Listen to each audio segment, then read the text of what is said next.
Welcome to 918 Reclaim. There might be a little bit of background noise. It's storming pretty loud where I'm at. This is another epoxy video, but I never get tired of watching these, so I jumped on the wagon. I've been doing this for a long time.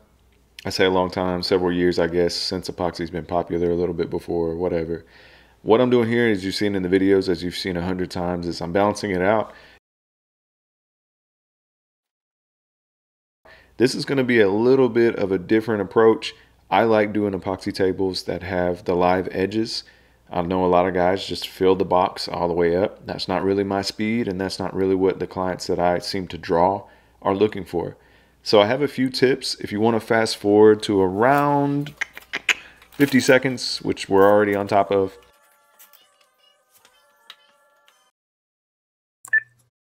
So instead of using a gazillion pounds of silicone, how about you fill up the edges? You see where I have the split in the wood right here. It's going to look really, really nice. I fill that up as high as I can. And what I'm going to do here, when you can see this kind of gives you a glimpse of how much silicone I use in certain corners. I've done all the other steps that you're familiar with, but here's a different take on it. The edges I'm going to fill up with epoxy. Yes, I'm using a store-bought epoxy instead of using my expensive liquid glass. Shout out to liquid glass because I love using it. I went and bought some store-bought epoxy, and I just went ahead and filled the edges up because I got tired of wrestling with leaking epoxy everywhere. So that's gonna cure in about a day or two, and when I get ready to pour, guess what? Epoxy meets epoxy. This is a really pretty color, probably one of my favorites. Like a turquoise teal mixture. I forget what I've got it written down somewhere how I mix this out. But please enjoy the next 20 seconds of just a pour.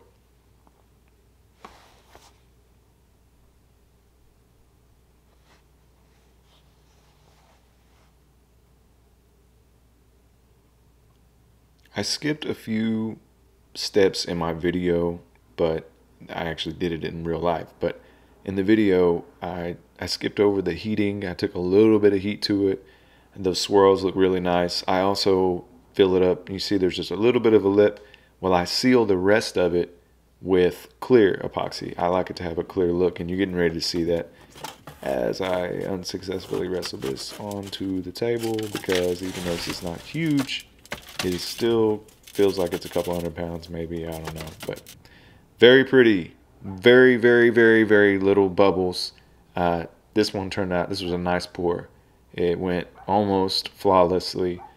There were a few challenges. When I finished it, I didn't put that in there. I just kind of wanted you to see the overall process as opposed to all the step by step by step. The main thing I wanted to highlight before was the information about preserving your live edge, and as you can see, it looks really nice. I didn't have a ton of leaking. It was stopped up by the epoxy I previously poured, so that worked out really. There's a good shot of it.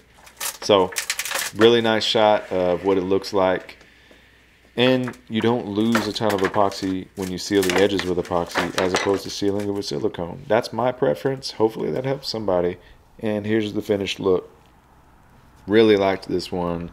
The base was already pre-made. I basically replaced the top that they already had. Very, very pretty table. I was overly impressed with this.